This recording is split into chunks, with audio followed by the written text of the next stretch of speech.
வணக்கம். என் பேர் மகாராஜா. நான் திருநெல்வேலி மாவட்டத்தை பாளையங்கோட்டை சட்டமன்ற தொகுதியை சேர்ந்தவன்.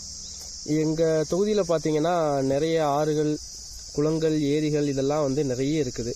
மேஜராக பார்த்தீங்கன்னா தாமிரபரணி ஆறு திருநெல்வேலியில் ஆரம்பித்து புன்னக்காயல் கடலில் போய் சேர்கிற வரைக்கும் தாமிரபரணி ஆறு வற்றாத ஜீவநதி. இப்போது ஒரு குறுகிய காலமாக பார்த்தீங்கன்னா இந்த தாமிரபரணியில் நிறைய குப்பை, நிறைய சாக்கடை கழிவுகள் இதெல்லாம் அதிகமாக சேர்ந்து நிறைய ஆறு மாசுபட ஆரம்பிச்சிட்டு. ஆனாலும் தாமிரபரணி 365 நாள் வருஷத்தில் வற்றாமல் ஓடுது. ஸோ இதில் எங்கள் ஊரில் எடுத்துக்கிட்டிங்க அப்படின்னா 7 குளங்கள் இருக்குது. குளங்கள் ஒவ்வொன்றும் கண்டினியூட்டியாக இருக்குது.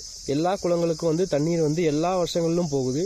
ஆனால் எல்லாமே என்னென்னா ரொம்ப மாசடைஞ்சு சாக்கடை கலந்து இந்த மாதிரி நிறைய சுற்றுச்சூழல் ரொம்ப பாதிக்கப்பட்டுட்டு. ஸோ இதில் நான் என்ன கேட்டுக்கிறேன் அப்படின்னா, எங்கள் சட்டமன்ற தொகுதியில் பங்கேற்கிற வேட்பாளர்கள் எங்களுக்காக இந்த சுற்றுச்சூழலில் ஏதாவது ஒரு பங்களிப்பு அவங்க அளிக்கணும்னு நான் தாழ்மையோடு கேட்டுக்கிறேன்.